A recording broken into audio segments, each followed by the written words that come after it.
Well, hello, Masterpiece Women. I hope you're doing wonderful today. I am super excited to have Andrea Anderson with us today. Andrea's a coach, and I'm going to just actually, Andrea, I'm so grateful to have you here today. I would love for you to just share a little about who is Andrea, tell us a little bit about yourself, and what is your passion? How has God called you to serve women?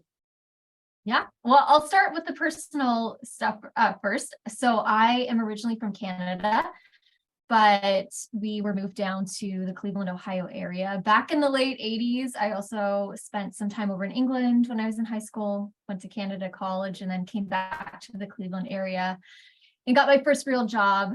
I met my husband here, and it's kind of like the rest is history. We're still here in the Cleveland area. We have 4 kids, 1 girl and 3 boys.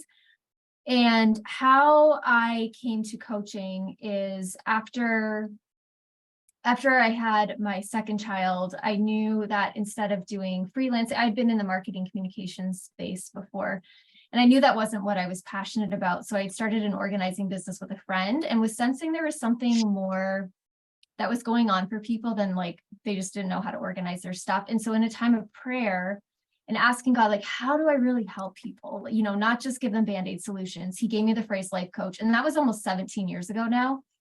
And so I knew he had called me to coaching, but had a lot of detours along the way until a few years ago when I finally stepped into what I knew he had called me to do. And what that looked like for me at the time was I chose health coaching because I had had a health transformation. But I wasn't seeing the results in the business that, we all hope for as entrepreneurs. And last year, he used a really painful circumstance, business related, to really open my eyes to the fact that I had put myself in the driver's seat all along in my business. That even though I knew I was called to coaching, I hadn't stopped and actually asked God for his opinion on what that was meant to look like. And Can I say that how many of us do that, right? We're like, let's go, go, go. Oh God, yeah. Did you want me to do that? Right? It's so easy when you're a very driven person, right? Like doing things, being a doer, doing comes so naturally. And I've noticed for myself as well as for others that I work with that we get an idea and we're excited and we're like, yes. And we just run with it. And suddenly we look back and we're like, God, where are you? He's like, I could ask you the same question. Exactly. He's like, I really didn't tell you to do that, but I'm going to bless you even in your ignorance. But how about we do it my way now? Yeah. Or he's like, okay, are you ready? Are you ready to finally hear so that took me at the beginning of this year. I knew okay, I need to actually seek the Lord on what this business is meant to look like. And so pretty quickly, he said to me, your favor is actually in business coaching. And I was like, okay. And then okay, well, specifically what, right? Because as a business coach, you can go in a number of different directions. And just in doing some reflection, realize it's like the beauty from the ashes, taking all the ashes from all the things that I had not done or and not listened to him on, is to be able to really help other Christian entrepreneurs with that. And really looking at let's get rid of what's not working in your business. And so sometimes that can be business strategies, but sometimes and most often it's what's not working when it comes to our perception of God or ourselves, the mind, what's not working in our mindset or our spiritual life, and getting that sorted out. So then we can get clear on the business that God actually has for us and the way that he's inviting us to do it. Oh, I love that. I cannot tell you how often I talk to entrepreneurs and to Christian women, strong Christian women who are still struggling with mindset. That's my passion. What does God say about me? And what is the enemy constantly trying to put lies in our heads? And it's the value, it's the performance, and feeling like it's not good enough constantly. And so I love that because I think it's so important that women have a coach. Every coach, even coaches, we all need a coach that will help us keep that focus, that mindset, and all of that. So I think what you're doing is invaluable. That's awesome. Yeah, thank you. It's exciting about it. And really, I mean, what I tell my clients and I tell others all the time is the position that God has me in as a coach is getting a front seat to really seeing his work. Because I know when I'm in a session with a client and things come up that I wouldn't know, is there even my client doesn't recognize. I'm like, oh, but the Lord knew it. The Holy Spirit knew, like, that needed to come out. And it's just a beautiful way to give him all the glory, and see the work that he's doing, which I'm sure you see too, right? When, especially in the mindset and having your clients get those light bulb moments, things that they didn't even realize were there. And God he uses me to draw those out, which is amazing. I love that. And you were talking about one of your favorite things to talk about. I would love for you to share a little bit about what that is and how it's been an amazing impact for your clients. Yeah. So in the asking the Lord about the business that he would have for me, so the program that he had me create was the Business Detox. And I was kind of laughing. I'm like, oh, it's still like, again, that beauty from ashes, like hybrid from a bridge from health coaching to business coaching. And just like we understand a detox in the health space, which is we accumulate things in our bodies that really aren't meant to be there, and it holds us down, it holds us back, from having the energy and the health that we want. The same thing is in our business, is that what I've noticed for myself, and again, other entrepreneurs I talk to, is like, there are thousands of ways, right, to grow our business. And it's so easy to hear about, do this strategy, or this week as we're talking, or really at the end of last week, Instagram just launched their newest piece, Threads, as part of their platform. And there was a hot minute where I was like, oh, I need to jump on Threads. Like, it's another thing, like, get the audience, this is how you can grow success. And then I took a step back and I'm like, wait a minute. I'm not even on Twitter, and Threads is pretty much Insta's answer to Twitter. Like, why am I jumping on that train? And it's so easy to get swept up in things that it looks like people are having success at, or they're saying you need to do this in your business, with, again, out taking a step back and saying, Lord, like, is this what you have for me? Is this really aligned to how you created me? Is this aligned with the people that you are having me connect with, who will become my clients or customers?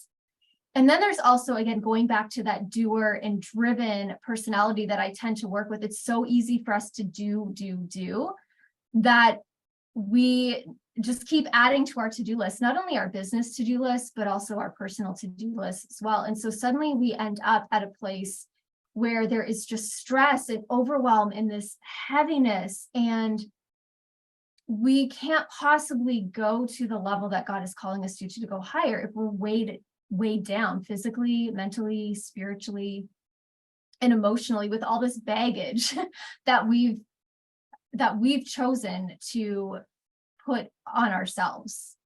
So that's really the heart about what I do, is helping entrepreneurs to identify what that baggage is and release it, and then really focus in on strategies and habits that are actually aligned and bring that lightness and freedom to their work.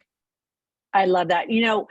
I do a lot of research on the brain and on stress, and I'm actually working with Dr. Cialdini as to teach his courses as well, and he talks about influence in all these different scientific studies. I'm a nerd that way with it as an RN, and one of the things that hit me really profoundly recently is that in one of the research studies, 21 million people in the US are depressed. 83% are stressed out. 83% of the people in this research study said that they were stressed out. And I thought, why are we so stressed out? Well, we put so much of it on ourselves. And as entrepreneurs, even more so, right? Because we think we have to do it all, and we don't really have to do it all. And I love that, what you said, like releasing it to God and doing the things that he really specifically tells us to do. Yes, you're building business and there's practical things you have to do, but a lot of times we put all this stuff on ourselves, and it's like, it's not going anywhere. You're like, well, just like you said, did you stop and ask the Lord? And I think sometimes we compartmentalize. Here's the Lord with our lives, and here's the Lord with business. Well, when we put them together and we actually ask them step by step during the day, well, Lord, what do you think about this? Well, Lord, what do you think about that? Suddenly you have all these great ideas that you would have never had before. It's interesting how we do that. So yeah. It is. I think part of the challenge that I see in doers too is there's this fear that if we're not doing all the things, that somehow we equate it with slacking. So I have this continuum. It's like you have slacking on the left, striving on the right, but right in the middle is where we want to be, and that's stewarding, right? So we're not being lazy about it. We're not saying, oh, I'm not doing that, but neither are we stepping into putting it all on ourselves. And God always brings to mind a verse like that, come to me verse, come to me, my yoke is easy and my burden is light. And it's like, I'm going to do it with you instead of you trying to pull the plow on your own behind you and exhaust yourself in the process. I love that. I love that. Well, on every podcast, we try to give some value. And I think, Andrea, you've already given us some great points. I think if every entrepreneur listens to that, they can have a lot better outcomes themselves. I would love to know, as you proceed, one of the things you said was that, you tried different things and didn't have the greatest outcomes. Share something that was like your greatest struggle that you actually have learned the most from. Because I think oftentimes we learn more from those difficult moments than we do from the successes. Yeah, that's really good. And actually, I would say there's a fresh one. So I constantly get ideas downloaded to me, and I've struggled with thinking that I have to run with every idea that comes through my mind. Yeah, my husband calls me a squirrel. I don't know why. Yeah. Or it's like, okay, I'll write that down and I'll save it for later. But really where this is going is it's only been in the past couple of weeks that I realized that God kind of connected that dot for me in my mind as to why I kept having this tendency to create. So like, yes, part of it is ideas, but I realized it was also linked to my worth. And again, that doer mentality of equating my worth with being productive, with doing, and sometimes feeling like I have to prove myself to be in a space or be in a room. And it's like, oh, if I just create this thing that they're going to love, then I'll be allowed to play, kind of thing. And so anyway, the fact that he highlighted that to me, first of all, has been helpful, because then it's allowing me to take a step back and be more intentional about what I'm creating, and not feel like, again, every idea I have to act on, or even having the opportunity to ask people about ideas that come through my mind. It's like, oh, is this something that you are really looking for, that you really want support around? And trusting that if it is, like, God will highlight that, several times. He's so good to get his messages across, right? Where he doesn't just say it once, he will say it as many times as we need to hear that.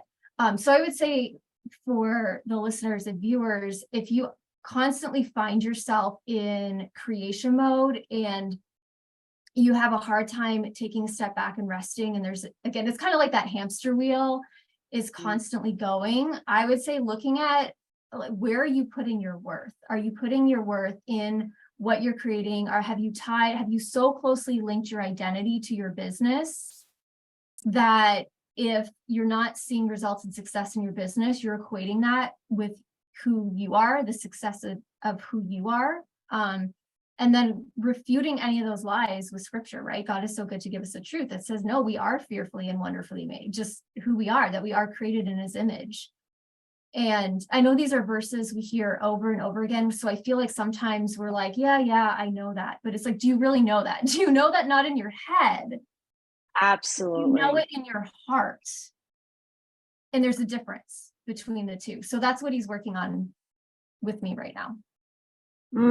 I love that. I love that, because that whole performance mode, that striving mode, being accepted mode, we did our retreat last year, and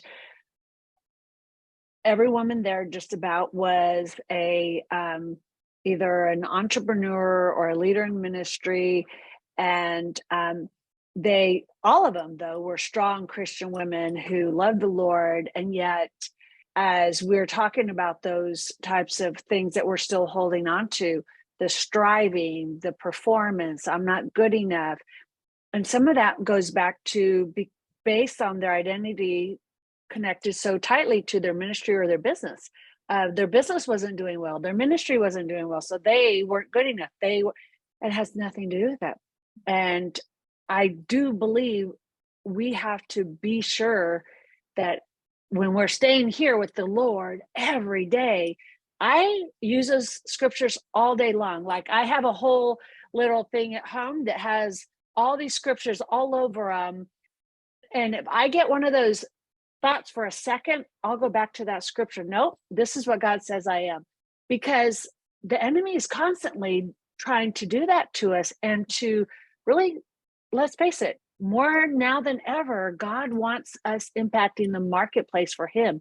We have a huge opportunity in the marketplace to draw people to him, to impact it for him.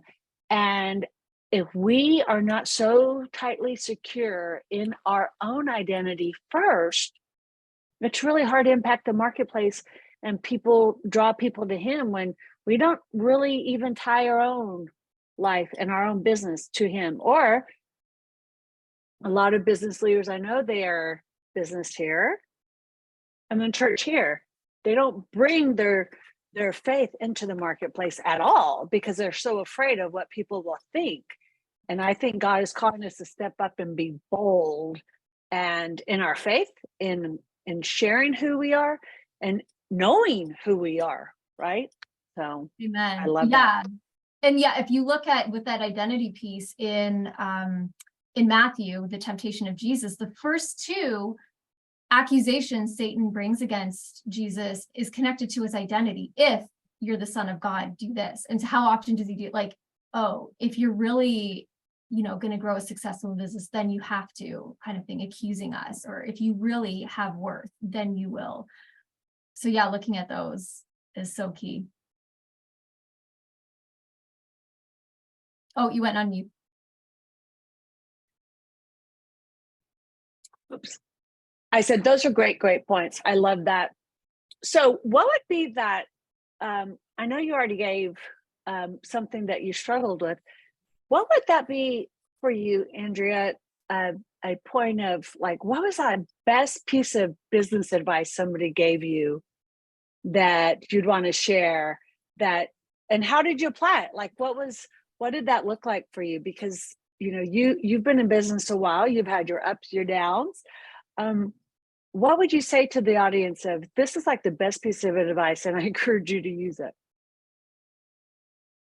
Yeah, I think it's more of a general thing that I've heard over and over again, and that has been really an encouragement, especially as I pivoted in my business and had to be patient with the process, and remembering that growing a business is a long range game. Like, I think another thing that we get caught up with is expecting to see results, however we define results, quickly, like microwave results. And in a couple, I think from my own business coach, as well as other coaches and entrepreneurs who have learned to persevere through kind of the dead spaces, the wilderness parts, is just hearing their encouragement. Like, you just have to keep going. You are going to hear way more no's than you are going to hear yeses. Like, having people not get back to you is part of the process. Like, instead of personalizing it and thinking that there's something wrong with you, which again goes back to that identity and worth piece, right? Is just realizing this is just how this goes. And to get out of our heads about it and just look at what are the activities that I need to steward each day in my business, make sure I'm faithful to steward what God is calling me to, and then leaving the results of that up to him. It's like, we need to own our part and leave God's part up to God.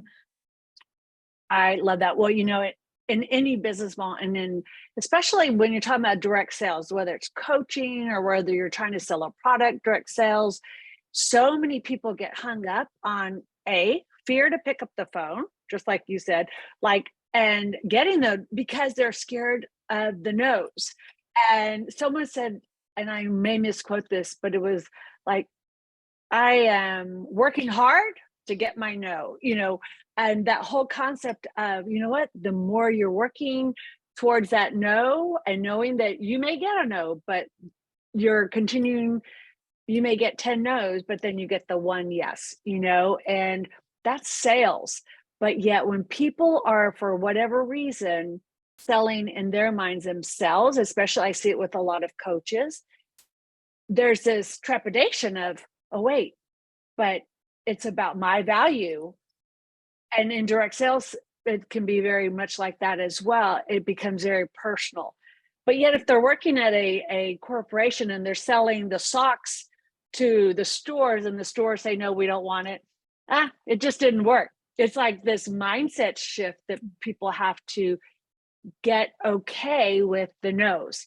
No's are not no's forever, number one, and no's are not it's nothing personal. It just says to no, Yeah. Yes. May not be their right timing, right? May not be the right fit for them, but that's okay. It doesn't reflect on who you are. And I love that piece of advice because it's probably the number one thing I see most entrepreneurs that are, especially solopreneurs, how they end up failing is because they're so afraid of that. And it is so hard for them to, get past it. So that is. Yeah, and I can say to that, it's not even failing. It's not that they didn't fail. It's that they quit. Like they chose not to persevere. That reminds me of a quote from Wayne Gretzky, a fellow Canadian, who's like, you are going to miss 100% of the shots that you don't take. Yep. And another thing that's helped too, if anyone is listening that is really struggling with the no's, is think about how many times you've said no to someone. How many times have you glossed over those posts or the emails or whatever it is, and you're just like, nope, not the right time, or this isn't the right fit. And God has reminding me of how many times I'm saying no to others. And it's like, it's okay, because there is a season, right? There's a season for everything. And then there are people we are meant to work with, and there are people that we are not meant to work with, and that's okay.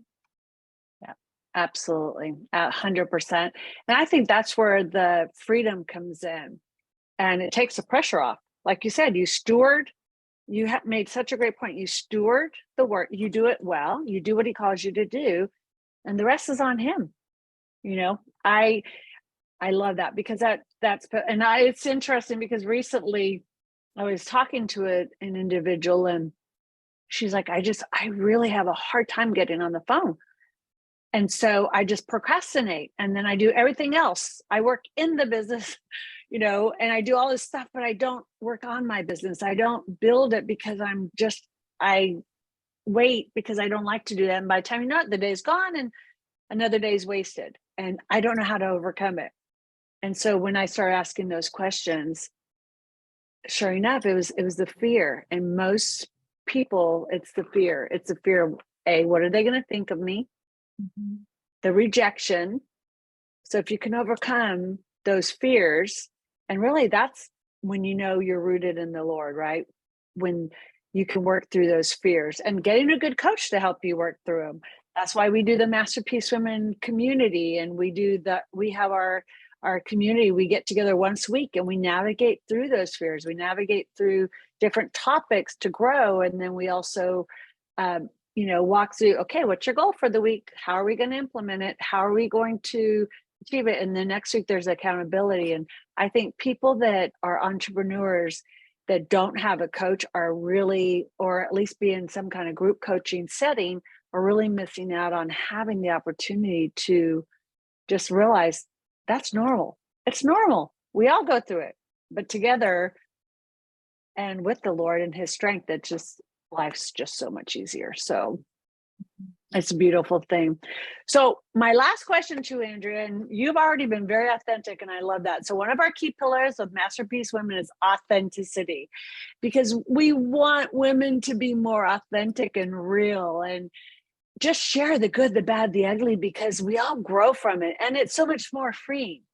So we talked a little bit, what would be that one area or thing that you've seen or you've experienced, or maybe it was you, where authenticity played a real important role in business that that added value to someone? Okay, I'm going to take a different take on this. Maybe that it's more looking at when I wasn't being authentic. And Perfect. especially because remember I said I had like doubts and fears, and even though I knew I was called to coaching, like there was detours, and so I avoided that calling to be a coach in the way that God had really called me. And I waited until my youngest was in kindergarten. And I'm like, okay, I'm going to do this business thing. And I started with a direct sales company that called their distributors coaches, because I was like, well, that's kind of in the ballpark.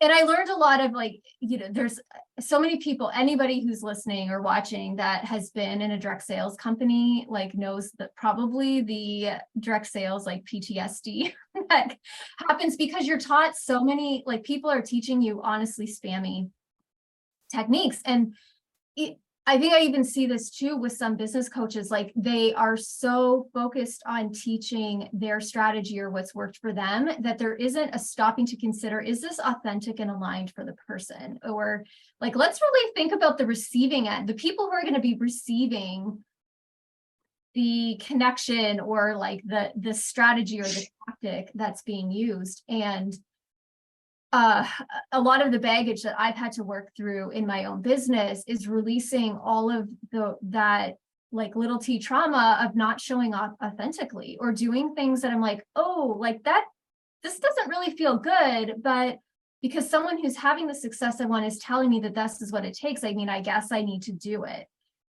And yeah, so this is just my encouragement for those of you that are joining us, that if they're like, it's kind of like, listen to that gut instinct, listen to really what is the Holy Spirit saying, you know what, this may work for someone, but it doesn't mean it's meant for you. And to really step into that alignment, because it's kind of, amen, girlfriend.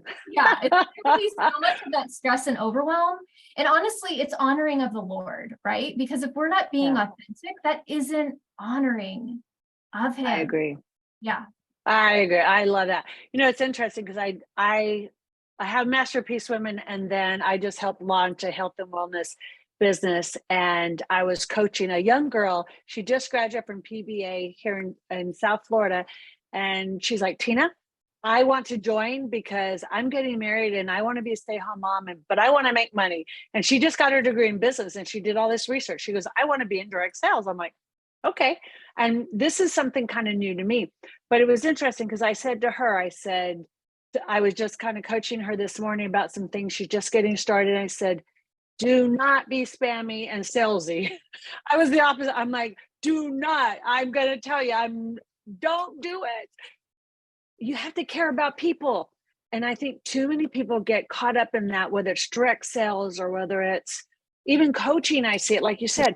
Can I tell you, I've started, and I don't know if this is nice or not nice. I do it from a pure heart of like, I start getting those spammy things from all these other direct sales people or coaches. And I just reply back to them and I say, I don't know who shared with you that that's the best model to build your business. But can I tell you, typically these type texts I delete. If you want to build a relationship with me, and learn who I am and vice versa, and then reach out to me like that, I promise you it's going to work a lot better, because we just delete them, whether it's LinkedIn, whether it's social, any other social media. And I will say, even LinkedIn, I failed in that area, being authentic there for years. Not for years, but because I've just started this last year, but like for years I used LinkedIn. I have many followers. I have probably, I don't know, 16,000 connections or something, because I was in the healthcare industry. And so most of my connections are nurses and doctors and hospitals. And so it was very salesy. It was transactional. It's all transactional. Like if I'm building a relationship or getting to know you, it was about getting my nurses in your hospital. Are you struggling with your nurse staffing? And so when I first started doing this in the fall, I was kind of the same way. And I was like, this doesn't work very well this way.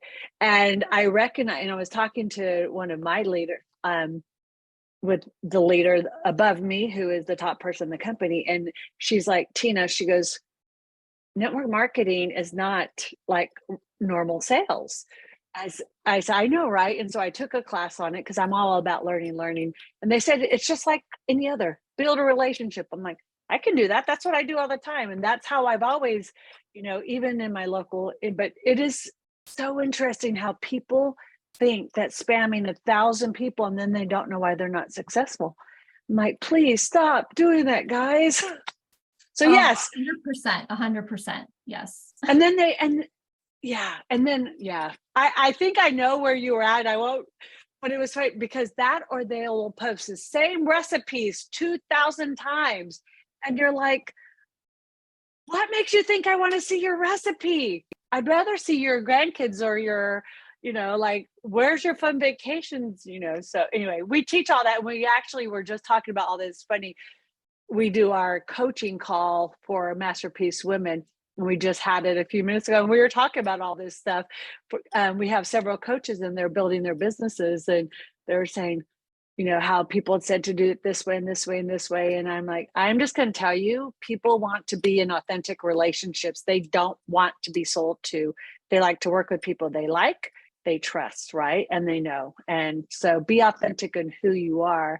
And we're actually in our Masterpiece Women community this fall. We're actually I'm getting certified to do the Dr. Cialdini's influence and persuasion program. And so we're going to be navigating through that. So we were talking about that today, how, it's one of the key things. He says, to really be persuasive, you have to be sincere and do it with integrity. So, anyway, I could go on. I'm very passionate about that because it's one of my biggest pet peeves. And it doesn't really add value. And then I feel bad for people that are taught that way, because then they don't know why they're not succeeding. So, yeah. I just had Great point. Yeah, I just had this image of like, what if Jesus, like every time you approach someone, saw them as a transaction, like, whoop, like I brought one into the kingdom, and just, like kind of, I don't know. Exactly, right? Like, hey, do you know who I am? No. Well, let me tell you. Okay, good. Click. I got one more on the scale. Like, no, it would not have worked. He was relational. Exactly. Well, and you know what? If we're going to make an impact, which is why we're on this planet, if we are going to make an impact for Christ, we have to be Christ-like, and we have to know who we are, and behave like him. So he didn't do transactions. He loved, he cared, he really cared about people, what was important to them.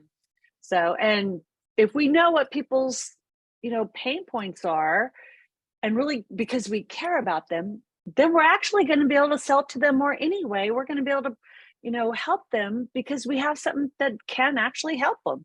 So it's a great point. Anyway, that's one of my passion points. So it's funny that you said that. I love that. So, all right, ladies. Well, I know we've got to close this up. It's been great having you, Andrea. And Andrea, we're going to put your website and everything down below. I know you have a great program. It's called, say it again, because I love the name of it. Yeah, the Business Detox. Business Detox. I have a free quiz that goes with that can show you which of your 5 business pillars is actually creating the most stress for you and could use a detox first. Love it. So we'll put that down below our podcast. And I appreciate you coming today and being with us. And I am so excited to have you. Ladies, don't forget, we have the retreat coming up November 3rd. And it is going to be amazing. We're going to be at the water in a great resort at the Marriott in almost said Singer Island, but it's not Singer Island, but it's up there. And I just suddenly had a blonde moment of where it's at, actually. But I'll tell you, it's on our website. Go to the website, check out our retreat. I'm in Mimi mode this summer, ladies. So sorry, but anyway, have a great day, ladies.